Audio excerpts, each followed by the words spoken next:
All right, well, thank you so much for watching us. Now it's time to start our discussion segment of the program this morning. And our first topic of today has to do with the controversy over the case of IPOB leader Nnamdi Kanu. Last week, the Court of Appeal in Abuja actually ruled that Kanu should be freed. And, but almost immediately, the federal government reacted and said that Kanu has only been discharged and not acquitted. Now, we are laymen, we don't understand all that. And that's why we've gone to bring two gentlemen into the studio this morning to discuss this topic. On my immediate right is expectedly, we must have a lawyer in the house to explain to us. And that's why we have Barrister Kehinde Bamiwala. Good morning, Barrister. Good morning. Good morning, viewers. Good to see you. Thank you so much. Thank you very much. We also have a public affairs analyst. He's also a politician. Sometimes you can't even define where he entirely belongs. Honorable Jaji. Good morning. Good morning. Good to see you. Good morning, Nigerians. Thank you so much. Barrister, let's start from you. Educate us. Is there anything wrong with that ruling? Is there a lacuna in that ruling? Well, let me start on this ground that as far as that ruling is concerned, that is the true position of things. The Court of Appeal has said that you cannot build something on nothing and expect it to stand. And every lawyer will tell you that that principle of law is locus classicus. It was the position of law stated by Lord Denning, Master of Rule, in the popular case of McFoy and USC, 1961. What that position is saying is that if you look at the entire thing, I think at this stage, I have to simplify it. Let us look at the background. Why the Court of Appeal came to that decision. You all remember that sometimes in June 2017, Nnamdi Kanu was arrested, and he was arraigned on, I think, 11 count charges or thereabout. And after some time, those charges, he was released on bail. Later, those charges, the court said they are not before the court. No charges against him. Later, as he was on bail, he jumped bail and escaped out of the country. So when he escaped out of the country, the controversy actually started. That whether or not Nnamdi Kanu can be extradited to Nigeria so that he can come and face the federal government of Nigeria. And at a later time, we learned that he was in Kenya. And in that Kenya, some people adopted him. I will use the word adoption because he was kidnapped. He went to the airport, and at that place, agents of federal government of Nigeria went and kidnapped him. When they kidnapped him, he was kept in a place for 8 good days, and he was tortured. Fact revealed that Nnamdi Kanu was tortured. Nigeria is a signatory, or Nigeria has ratified the United Nations Convention Against Torture. From that kidnapping, he found himself in Nigeria. In fact, subconsciously, unconsciously. The legal issue is this. Under international law, there are 2 principles. We have extradition, then we have rendition. For extradition to take place, what is extradition? Extradition is saying somebody has criminal charges in a requesting country, in a country, whether country of origin, and he has escaped to another country based on asylum, to seek asylum, or to hide there. Before the country where he's residing can extradite him, there should be 3 conditions. Number 1, the first is that he must have criminal charges against him or hanging on his neck in the country where he escaped from. That's the first one. The second one under international law is that before he can be extradited, there should be warrant of arrest issued against him, and the host country will now use the warrant of arrest to arrest him and take him before a court in that country. It is the court of that country who will give order that he should be extradited. The Nnamdi Kanu situation did not follow that situation, that procedure of law under international law.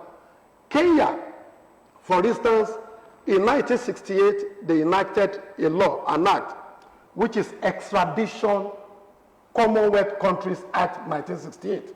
And these three conditions that I stated are in that act. And as of today that I'm talking, nobody can tell us authoritatively whether Nigeria has bilateral agreement with Kenya on extradition, though the two countries are members of Commonwealth.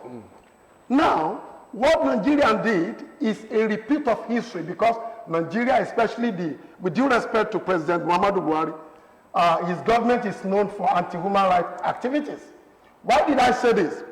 In 1984, when President Muhammadu Buhari took over government in December, I think 31st, 1983, Umaru Diko escaped to United Kingdom. And the same President under President Muhammadu Buhari, that will be the first time that the federal government of Nigeria will try rendition. We call it extraordinary rendition to justice. And Muhammadu Buhari, they tried to kidnap him in UK. That thing almost brought problem between Nigeria and United Kingdom. Is this? I'm coming. Yeah. As student of history, I want to lay the background so that we can see the angle from which federal government miss it totally. Because I do not also want us to make this Buhari versus Kanu. No, I'm not trying to do that. Yes. I'm not trying to do that. What I'm trying to do is that, as student of history, law thrives on precedent. Yes. We have to check the background. So how did it start? So, Mr. Onwala, in a nutshell. In a nutshell. Yes. In a nutshell, what Nigerian government engaged in is kidnapping, abduction of Nnamdi Kanu against international law. So international law is saying rendition is against human rights. So Kanu should, by that ruling, be a free man now. Of course, what we are saying is that by that ruling, Kanu is supposed to have been released. But he hasn't. The position of the Attorney General that because the court didn't say he was acquitted, so he should be. That is not the position. Now that's the point. Before we go to Honorable Judge now, the word acquitted. Why was that? Because growing up too, now I used to hear discharged and acquitted. Now, why was the word omitted? Now, I will tell you this. Yeah. Before the word acquitted will be used, yes, somebody must have been tried on merit.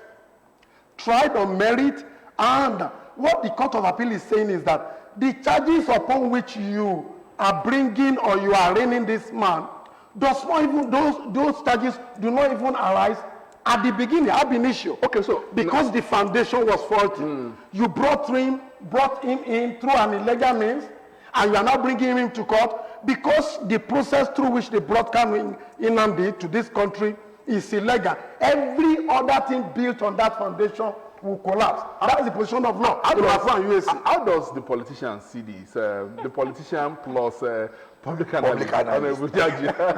Thank you. You see, you cannot want to really, blame the federal government totally. Number one, there is no government that will want to sit down comfortably and probably see somebody as a threat to his government, or somebody who feels, some people are being incited. Do you know that even despite the fact that Kanu is in custody, yes, there are a lot of perpetration of evils, a lot of things are being perpetrated by some people. In the Southeast especially. In the Southeast especially. I'm talking to you now. Today is Monday. Some parts of this country will not go to work. They will not go to their business places in this country. Do we have to retired General Muhammadu Buhari really knows? Somebody will just give, nobody should go out, nobody should go to work, and some people are complying. Well, has that been substantiated that those orders, the orders that people should not go to work, came from? Please phone anybody in those regions, in those areas, that my brother, are you at work or are you in your workplace? They will tell you no. They will say Kanu ordered us not to go, or they will say no. Not necessarily Kanu ordered them, but you can understand that what we are saying is, you see, no government will want to sit down like that and allow such to be happening. You see, what you don't understand that is not that I'm trying to speak for the federal government. I'm only telling you that a Reasonable government will not want anybody to be a threat, to his people. Okay. And you cannot But now that the court has said that there's no case against this man. You cannot dance very well in the presence of your enemy. That is the problem. You see, Okay. you can't dance very well. The same man wants to come in now. I think this is more like the politicians' angle and layman, No. then the lawyers' angle. No. And he has been able to, Yes, he put out so many points, which of course I would like us to discuss right now.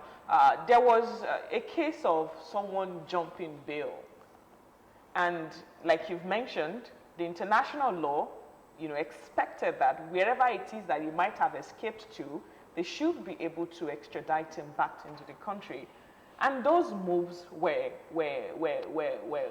done by the federal government. We heard, he was in the UK at some point. He said he has British passport, and at some point he couldn't be extradited. A lot of things started happening. And of course, you ask yourself questions. This is not the first time it's happening, really, that you can look at the case of Diezeni, for example. She's still there, and they talked about extraditing her back into the country where she had cases to answer, and she's still not here. So in the midst of the human rights narrative and the law's narrative and all that, and you also realize that the temperature of the country at the point he was brought back into the country, especially in the southeast, it was tense. They were killing police officers, civilians were dying, and all of that. So what exactly are we going to arrive at? If we're talking about the law, the human rights, the international law, how do we solve our problems when the issues like this come up? Let me say this. We must not do things the way in which the wrong will become the right, or the right will become the wrong. What we are saying here is that the rule of law is different from the rule of man. The Supreme Court has said this in the popular case of Attorney General of Lagos State versus Ojukwu. When there are procedures to do certain things, for instance, I can't walk into your studio uninvited. If I try to do that, you will know I'm breaching the protocol. For extradition, which they didn't do in this one, is not extradition. What they did is rendition, forceful removal against international law. Let me respond by what he said. The happenings in the East, the killings and the maiming, have they been able to link Nnamdi Kanu directly to these things? But we have videos of Nnamdi Kanu inciting these groups. If you have videos of, you see, he puts out those things. At one time, I said it on the program here, that it is his right to say whatsoever he wants to say. At the For instance, the issue, of other people. no, not at the detriment of other people. The issue of secession. We want to go. We want to have Biafra. Just like what Sunday Igboho too is trying to do. Yeah. Anybody can do that under international law. Okay. What we are saying is that the crisis in the East, now let me ask this rhetorical question.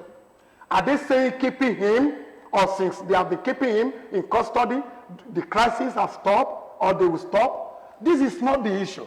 The issue is that if there is a problem on ground, formulate an hypothesis to solve that problem. You don't complicate issues. Okay. What we are saying here is this. You brought him in, you kept him in a place and tortured him for 8 good days. You brought him in and you took him to court, and the court is now saying what you did is bad. To a country that is a respecter of the rule of law, a country that respects international law, a country that doesn't want to be a mockery in the community, they're supposed to honor that order of court. There are also people, especially Nigerians, that also talked about the double standards of the international, laws. For example, you see the U.S., burgeon to countries. For instance, the most recent example during Donald Trump's, administration, he went to Iran.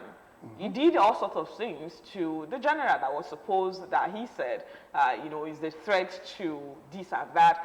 We have cases of they coming to Africa as well during the Gaddafi era. They came in, and of course they went to Iraq, for example, again, and they killed, because of weapons of mass destructions they said they found. Eventually they didn't see those things. So what exactly is it for us, laymen, people on the streets, Nigerians, people of the world, Africans and all that, in the face of the law, and of course, trying to address the problems that are peculiar to us? Let me say this. There is a dichotomy between sponsoring international terrorism and the situation of Kano in Nigeria here. Nobody, as of today that I'm talking, has been able evidentially to link Kanu to any terrorism. That's number one. Even the gentleman that is here, the public analyst. So maybe we have to understand what terrorism is Terrorism. about. So nobody has been able to link him to terrorism. Nobody has been able to link him directly to any, you said incitement. Anybody can say anything. Ability who assert must prove. Has federal government be able to prove what they are asserting? What we are saying is this. We have three arms of government. We have the executive, we have the legislature, we have the judiciary. For us to have a balance of situation in the country, the judiciary is there to check the excesses of the other two organs or two arms. The judiciary has said, this man that you are holding, release him. Federal government, the executive is now saying, we are not going to release him. Have they not created a situation of catharsis? Is that not what we also normally say, contempt of court? Is that not what the federal government is doing now? Yes, contempt. You see, you can see what Malami said. It didn't say they are not going to abide by the rules of law, probably by what the court says. But they said there are still some allegations, there are still some charges that are still going to be, given to Kanu. So that's why I told you the other time, there is no way you want to dance very well in front of your enemy. You see, Kanu happens to be a threat to the federal government of Nigeria. And they need to really see how they can be able to curb him, so that even despite the fact that he's been incarcerated, some people are still. Is it not in their own estimation, in the estimation of the federal government? It's not necessarily their own estimation, because even despite the fact that Kanu has been incarcerated already, he has been kept in custody, some people are still thinking that one way or the other they are fighting for IPOB, they are fighting for this. It is Kanu that is, they are fighting for, they must release their leader. If they don't do that, have you ever seen a situation where some people are saying there's going to be election in some parts of the country? But those allegations that Malami said are still in the cooler somewhere. Why have they not released those allegations? Why have they not released them to the courts? No, they will definitely release them, because there is no way. When the judge was pronouncing the whatever, he said he was acquitted of 1, 2, 3, 4, 5, whatever out of 15. Charges. I get what I'm saying. So we still have 9, 10, 11, 12, 13, 14. Okay, so if the 9, 10, 14 is not, he has not maybe been we should engage the lawyer more. Honorable Judge, you see, in those days, you will remember, we are fake. They used to have one program on AIT, Encounter, by this popular man.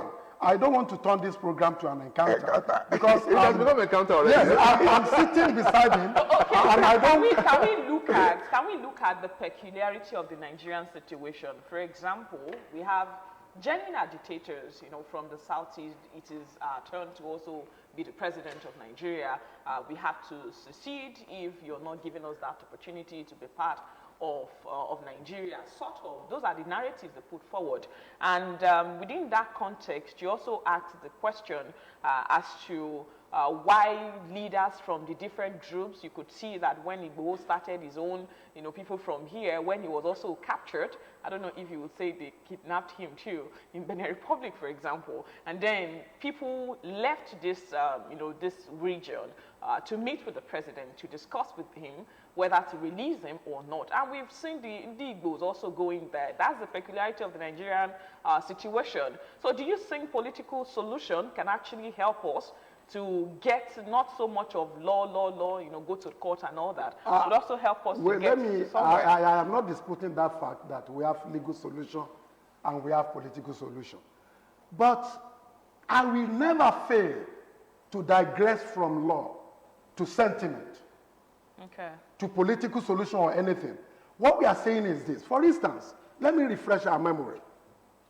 In December 9, 2003, Nigeria ratified United Nations Convention Against Torture. 14, December 2004, that ratified convention came into force in Nigeria. That same 9 December 2003, Kenya ratified that same convention. What we are saying is that a country cannot continue to breach its law and now expect the citizens to obey the law, the same law that you are breaching. In the first place, whether they have 100 counts against Nnamdi Kanu, the court, that is the hope of the common man, has said release this man. Obey the court order, obey the ruling. If you now have other charges against him, then come, let us see. Now, what we are saying about where you said once beaten, twice shy. So when you say release and somebody jumped bail the first time, no, this is what we are saying. He jumps bail, yes, he's allowed. If he jumps bail, somebody actually stood shorty for him, pick him, let him enter into his bond and pay whatsoever he has entered into. So the law is not in abstract. The law is real. It's something that we see. My professor of law, Abeokuta, will say, law is 90% common sense. The remaining 10% is what you lawyers use to put food on their table. What we are saying is this: the court has said, release him. Why can't you release him? Why are you feeling too big or feeling above the law? The second issue is this: you, as the government of the country, you are violating the law, abusing the law, neglecting the law. When you're supposed to respect the law, what precedent are they giving the people? Let's look at the remote and immediate implications of these. Now, if Kanu is not released and the federal government does not go back to the courts to institute the other charges, other counts against him, as they said. Now, will that bring calm to the Southeast? Because almost on a daily basis, it's looking like elections will not happen in the Southeast. Yes, you see, that is what I'm saying. It's not going to help situations, I must confess to you. In as much that I want to really agree with my learned brother, you know, I'm just putting myself on the hot seat of a government. That is why I'm saying what I'm saying. We all know what even led to all these agitations or whatever, insincerity, inequality and all that, which is, I mean, you understand? You know, we understand. But what I'm trying to say is that, you know, if the federal government should refuse to probably give him those charges or probably go back to the court immediately, it will not help situations. It might even aggravate things because people will think that, number one, the federal government is not abiding by the laws. Number two, the federal government is even taking laws into their hands by not even following or probably obeying the law, you know, pronouncement, which is quite very wrong. Like he said, like everybody knows too that, I mean, as a government, you must, you know, obey the law and probably be an example of somebody that respects the law. So it might even create a lot of, agitation. If you were Nigerian president at the moment, wouldn't you have used political solution, you know, to address the agitations? I would have loved to do that because I can see at the end of the day, this law of a thing is not helping the situation. No. Because I disagree. You know why I said? Yes. You see, I never even expected the judge that me as the president of Nigeria appointed will say, go and release that guy that I think is giving me problem as president of this country. Independence of judiciary. Yes, I like it. I mean, you understand what I'm saying? But I would have expected that, okay, the judge would have even sympathized with me that, the president is not finding it very easy because things are not very easy in the Southeast. So how do we now quell it? That is why I want to borrow your own idea. Let's situate the original demands, you know, of Kanu. Let's situate that within the present day Nigeria. the federal government is avoiding what we saw in between 67 and 70, Yes. Biafra War. You don't want it. They don't want it. And now, don't you think that the solution to this could have actually been provided way back if there was sincerity and if there was also sensitivity on the part of the federal government to those demands? Yes, I want to agree with you, but don't let me quickly remind you of something. You know, there is a Niger Delta Development Commission or whatever that were given a huge amount of money to make sure that they palliate or probably give some, developmental projects for the people of that area that we are taking the oil from. Some people never did that. They embezzled. Sorry, don't let me use the word embezzle because I cannot substantiate it. Some people did not even use that money the way it should have been used. So what we are trying to say in a nutshell is that we are even affecting ourselves. We are the ones that are even, allowing things to even aggravate to that extent. But I want you to understand something. Assuming there is no oil in Niger Delta or whatever, in Abeokuta might say you want to secede. Assuming you don't have any mineral resources, I'm going to another way. I want to disagree, Charles. Yes. No, wait. Don't disagree with me. I'm telling you. You understand what I'm saying? You see, it is because they know that even if they want to stand on their own, they have something to fall back on. But they have the Southerners are not claiming to want Biafra. They want another. I know. But what I'm trying to tell you is this. There is no way that there must be something. The international communities too are not even helping situations. There are some international communities that are even calling these boys beside and tell them, don't worry, we shall fund you. Don't worry, we can do this, we can do that. Maybe we should explore another. Nigeria's problem is very complicated. You talked about leadership decapitation. Most times you would hold these people when Mohamed Yusuf was also held at some point.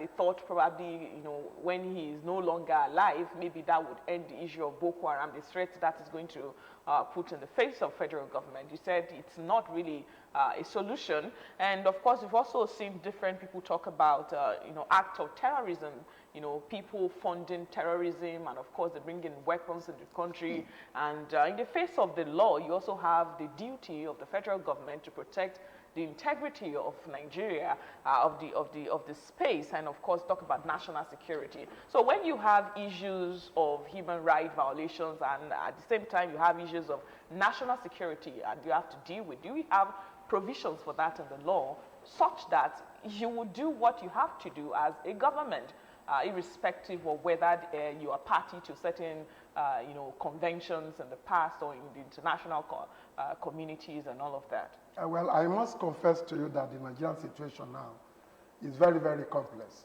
And when you have a complex situation, one has to explore complex solutions. Yes, complex solutions. Holding Kano could be a complex solution. So complex solutions. But the first one that I want to say something about before coming to the reality that you have pointed out is that in the first place, this Nnamdi Kanu situation, my position may be different, and it may be against the popular position. If you want to try Nnamdi Kanu for other charges, the first thing you should do is to release him, return him to where you kidnapped him. That's the first solution. Then follow the due process of law. Check the extradition out of Kenya or that of UK. Check that of Nigeria. Is there agreement? You arrest him, take him to the court there. Under international law and Kenyan law, he has to challenge his extradition. If the court holds otherwise, then take him to Nigeria, then try him. That's the first one. Then coming to the complex situation of Nigeria, and we have to look at the root cause of these complexities. He mentioned it and I agree with him. In totality, on equal distribution of wealth, on fairness or lack of fairness, justice, mention them. If you look at Nigeria from 1960 to, in fact, let me just say from 1970 to date, have you seen anybody from the eastern part of the country being elected, whether military or civil government, as the president of this country? Military. Whether military, whether civil government. Have you, after the Civil War of 1970, mention an Igbo man that has become or that has ruled this country. When you have a situation for 1970 till now is 52 years, what do we expect people from the Southeast to do? But Mr. Banwola, there will be agitation. But presidency will not come on a platter of gold. No, Mr. Labi, Yeah, I mean, we have Ekweme tried, contested against Obasanjo. Very well. At PDP, and he lost. Very well. Yeah. This is what I'm saying. If we have a system that take other regions into consideration. If you have a system, for instance now, we have fiscal federalism that say let there be rotational presidency. The agitations from the southeast or southwest, people from southwest are now saying it's our turn. Maybe after southeast they are saying, well, these agitations will not be there. Now, coming back to political solution, why don't you have constitutional amendment that will allow each region to produce president at a particular time on merit? Number two, why not go back to the confab report of under Jonathan and look at this document and do something that will bring fairness? The political situation in Nigeria, if you want to read it, people like, some people would say that all these, it is our turn, it's our turn. It's largely the turn of the elite. It's not really addressing the issues of the common man. I agree with you. In the different parts of the country. I agree with you. When you say that if the president is coming from my region, for example, the president is from the north, for example.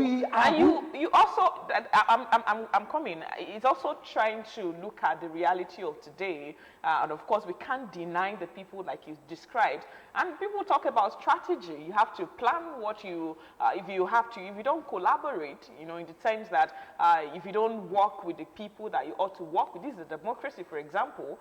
So we are not going to be doing, like you talked about, the constitution might be amended to suit that reality that people should come from. Yes. But of course, what we see eventually is that these people don't care really about But in the long run, to add to what Simi had said, I don't think there's ever been any time that that seems that we had something of a level playing ground for an Igbo presidential candidate to actually flourish than now. Peter Obi is a major contender. Shouldn't that satisfy the Southeast? Mr. Labi and Simi. He's not the president yet. This is what I'm saying.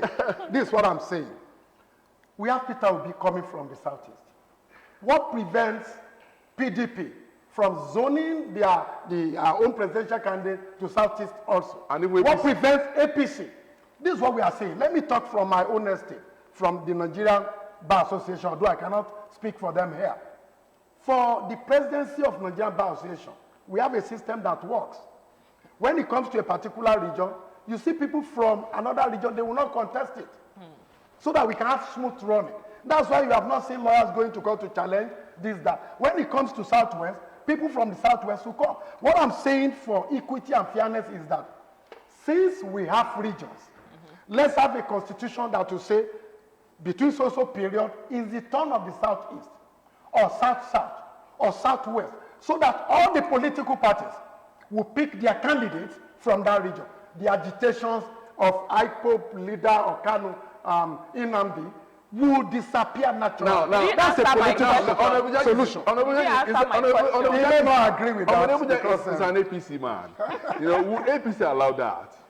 It's not going to be easy that way. It's not going to be easy that way. I mean, as of now that we are on this now, it's not going to be easy that way. It's not going to be easy that way.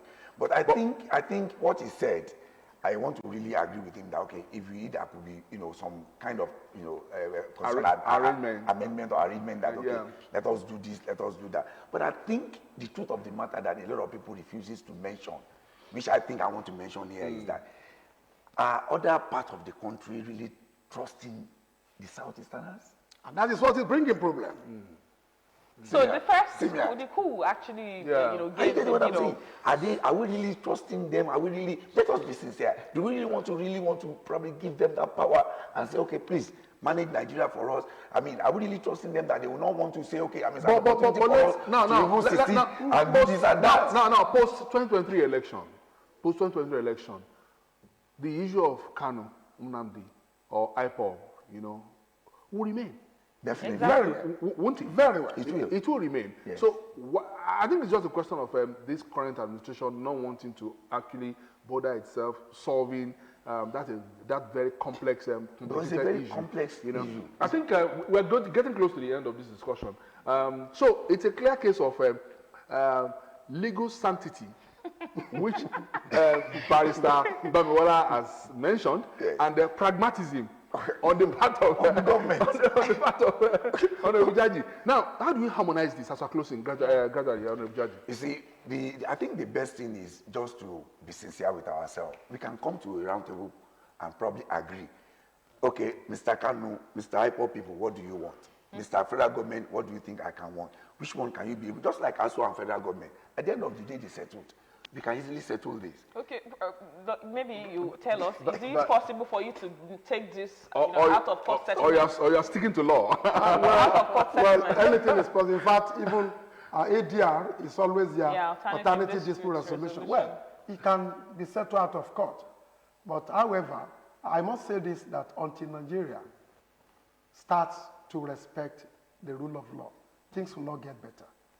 We have a lot of situations in which court will give order against the police, and police will do nothing.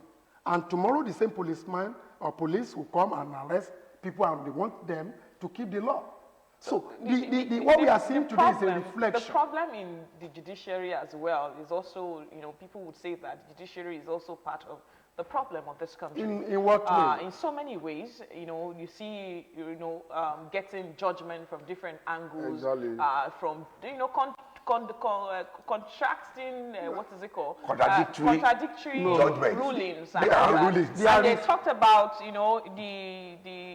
the corruption taking place in the, I'm not indicting anybody, Allegation. but of course the Allegation allegations of corruption and all in the that. judiciary. So how do we ensure the totality of Nigeria in the there hands is of no the judiciary? perfect system. Okay. There is no system without its faults. Well, to the best of my knowledge, the judiciary is doing its best. Okay. Though there may be bad eggs or some bad elements. We can't rule that out. But what we are saying is this: whether the judiciary, some corrupt elements are there, or some people are getting contradictory judgment here and there, which, of course, many of these things are phased out. We are not hearing about them. Now, some of these things are traceable to the politicians, with due respect. So we have political When lawyers too. you have a system whereby the politicians decide who should be there and not on merit, what do we expect? But why is the judiciary allowing politicians to influence it? No. I'm not saying, I have not said judiciary allowing politicians To influence it? to influence it. And the judiciary has not been influenced in any way by politicians. But what I'm saying is this. You just said No, I didn't say so.